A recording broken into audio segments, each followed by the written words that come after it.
அஸ்ஸலாமு அலைக்கும் வரஹ்மத்துல்லாஹி தஆலா பரகாத்துஹு. இன்றைய தேதிக்கு வந்துட்டு ஆலிம் அப்துல் பாசித் அல் புகாரி அவங்களுக்கு ஏற்பட்ட இந்த துயரமான சம்பவம் எப்படி ஏனைய முஸ்லீம்களுக்கு ஒரு தாக்கத்தையும் ஒரு மனவலியும் ஏற்படுச்சோ அதே மாதிரி மனவலியையும் அதே மாதிரி ஒரு கனத்த இதயத்தையும் எனக்கு ஏற்படுத்திருக்கு அப்படிங்கிறதுல எந்த ஒரு துளி சந்தேகமும் இல்லை.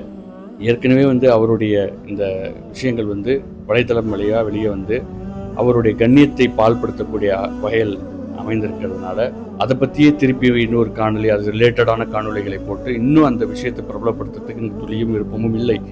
ஆனால் இந்த வீடியோ எதுக்கு அப்படின்னாக்கா, இந்த வீடியோ மூலயமா ஒரு சின்ன ஒரு வழி பிறக்கும் என்ற ஒரு காரணம் இருந்தால் அது நிச்சயமாக இந்த வீடியோ மூலயமா பயன்பெறணும், அல்லாஹ் அதை பயனாக்கி தருவான்ங்கிற ஒரு காரணத்துக்காக இதை போடுறேன்.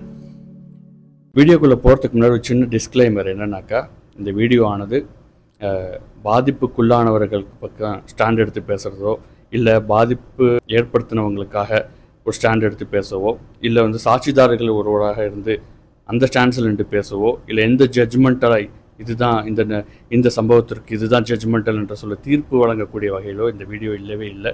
மாறாக பாதிப்பு அடைஞ்சவங்களுக்கு ஒரு சக இஸ்லாமியனாக ஏதாவது ஒரு வழி பிறக்கும் என்ற ஒரு எண்ணம் இருக்குமாயின் அந்த வழியை ஒரு உத்தேசமாக மக்கள் மேடையில் உங்கள்கிட்ட அந்த அட்வைஸை அந்த ஒரு யோசனையை உங்கள்கிட்ட முன்வைக்கிறேன். இது ஒர்க் அவுட் ஆச்சுனாக்கா இன்ஷா அல்லாஹ் இந்த ரெண்டு தாராருக்கும் உள்ள இஷ்யூஸ் சால்வ் ஆகும். அதுபோக ஒரு தனி மனிதருடைய ஒழுக்கம் மென்மேலும் தாக்கப்படாமல் அவருடைய கண்ணியம் பாதுகாக்கப்படும். வெறுமனே ஒரு முஸ்லீமாக மட்டும் இல்லாமல் அவர் இத்தனை ஆண்டு காலம் ஒரு ஆலிமாக ஒரு சமுதாயத்தை நேர்வழிப்படுத்தக்கூடிய ஒரு நெறிப்படுத்தக்கூடிய ஒரு ஸ்தானத்தில் இருக்கக்கூடியவராக இருக்கின்றதால் இன்னும் நாம் எம்ஃபசைஸ் பண்ணி ஒரு விஷயத்தை முன்மொழிகிறேன். அதுதான் அவருடைய அந்த டெப்டானது 10 கோடின்னு சொல்கிறாங்க, தோராயமாக 10 கோடி அப்படின்னு சொல்கிறாங்க. 10 கோடிங்கிறது ஒரு கணிசமாக அதிகமான தொகையாக இருந்தாலும் நம்ம ஒரு வெளிநாட்டில் வாழ்கிறோம், ஒரு டீசென்ட் சேலரிஸ் வாங்கக்கூடிய மக்கள் எத்தனையோ பேர் இருக்காங்க. உள்ளூரில் ஐடி கம்பெனிஸில் கார்ப்பரேட் கம்பெனிஸில் ஒர்க் பண்ணுறவங்க மாதாந்திர சம்பளமே ஒரு டீசெண்டான சேலரி ப்ளஸ் பிஸ்னஸ் நல்லா பண்ணக்கூடிய நிறைய செல்வந்தர்கள் நம்ம சமுதாயத்தில் இருக்காங்க. அப்துல் பாசித் போல ஒரு மிகப்பெரிய ஒரு பிரபலமான ஒரு ஸ்பீக்கர் குறைஞ்சபட்சம் ஒரு யூடியூப் வீடியோஸ் போட்டாக்க ஒரு 50,000 1 லட்சம் வீடியோஸ்னு அசால்ட்டாக போகும். அந்த 50,000 1 லட்சம் வியூவர்ஸில் குறைஞ்சது ஒரு 1000 பேர் மனம் கையில் ஒரு நல்ல பேக்ரவுண்டாக பொருளாதாரத்தில் ஸ்டேபிளாக இருக்கக்கூடிய மக்கள் ஒரு 1000 பேர் முன் 1 லட்சம் அவங்களுடைய பங்காக திரட்டினால் 10 கோடி, 1000 பேர் 10 கோடி ஈஸியாக புரட்டிடலாம். அவரோட டெப்ட் அடைஞ்சிரும், பாதிக்கப்பட்டவங்களுக்கு செட்டில் பண்ண மாதிரி ஆகிடும். ப்ளஸ் அவருக்கு ஒரு விடியல் பிறக்கும். அல்லாஹ் சுப்ஹானஹு வ தஆலா மூலமா நிச்சயமாக ஒரு மறுமலர்ச்சியான ஒரு வாழ்க்கை தொடங்கும். மென்மேலும் அவரோட ஆகிரத்துக்கான ஒரு ஸ்டெப் ஃபார்வர்டை அவர் எடுத்து வைப்பார். அது மட்டும் இல்லாமல் இன்னும் உத்வேகத்தோட, இன்னும் உற்சாகத்தோட, இன்னும் ஃபோக்கஸ்டாக நம்மளுடைய தலைமுறைகளை வார்த்தெடுக்கக்கூடிய ஒரு ஆளாக இருப்பார் என்பதில் இன்ஷா அல்லாஹ் ஒரு பேர் ஆவலோட ஒரு ஆசையோட இந்த ப்ரொபோசலை உங்கள் பக்கம் முன்வைக்கின்றேன். சஹாபாக்கள் எத்தனையோ பேர் நமக்கு அவர்களுடைய வாழ்க்கை வரலாறு பறைசாற்றுகின்றது.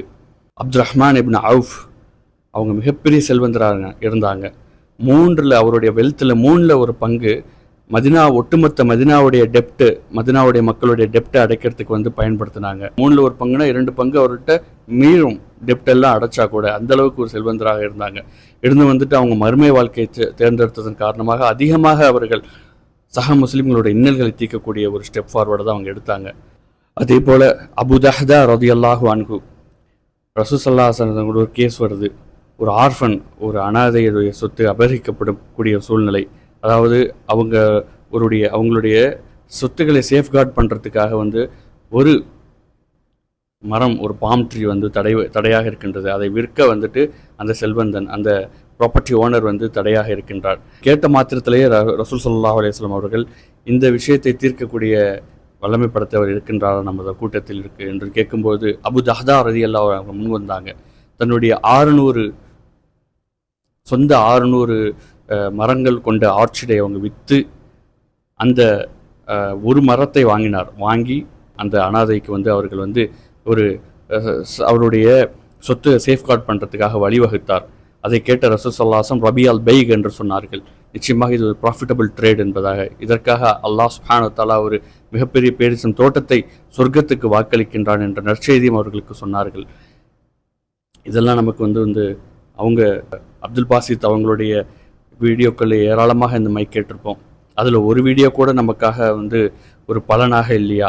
அவருடைய கஷ்டத்தை தீர்ப்பதற்காக நமக்கு ஒரு செல்ஃப் உற்சாகமாக அது ஏற்படவில்லையா என்று சொன்னால் உண்மையாகவே நம்மளுடைய இஸ்லாமுடைய இந்த சமுதாயம், தமிழ் முஸ்லீம் சமுதாயம் கேவலத்தை அடைந்து விடுவோம் என்ற நிரசனமான உண்மையை புரிந்து கொண்டு குறைஞ்சபட்சம் யாராவது அந்த உரிய அந்த ரெஸ்பான்சிபிளாக இருக்கக்கூடியவர்களுடைய இடத்தில் இந்த வீடியோவை சேர்த்தாக்கா முதல் போனியாக நான் அந்த 1 லட்சத்தை தருகின்றேன்.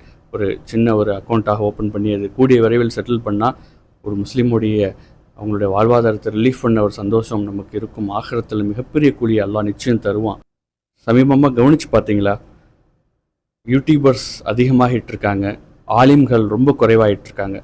ஸ்பீக்கர்ஸ்ன்னு சொன்னாக்கா ஆலிம் கற்றறிந்த அறிஞர்கள் தமிழ் சமுதாயத்தில் தன்னுடைய மார்க்க பிரச்சாரங்களை எடுத்து வைக்கிறாங்க அப்படிங்கிற கவுண்ட்டை நீங்கள் கவுண்ட் பண்ணி பார்த்தா எவ்வளோ சொற்பமாகிடுச்சுங்கிறத நீங்கள் உணர்வீங்க. அடுத்தடுத்த ஜென்ரேஷனை நாம் உருவாக்க வேண்டியது இருக்குது. அடுத்தடுத்த ஜென்ரேஷனுக்கு எந்த மாதிரி ஒரு தலைமையை நம்ம விட்டு செல்ல வேண்டியது இருக்குன்னு என்பது மக்கள் ஒரு பொறுப்புணர்ச்சியோடு செயல்படணுங்கிற ஒரு விண்ணப்பத்தோடு இந்த காணொலியை நான் முடிவு செய்கின்றேன். இன்ஷா அல்லாஹ் அல்லாஹ் இம்மையிலும் ஆகிரத்திலும் முஸ்லிம்கள் அனைவருக்கும், ஆலிம் பெருமக்கள் அனைவருக்கும் நலகுவை ஏற்படுத்தி கொடுப்பானாக என்று சொல்லி இந்த காணொலியை முடிக்கின்றேன். அஸ்ஸலாமு அலைக்கும் வரஹ்மத்துல்லாஹி தஆலா வபரகாத்துஹு.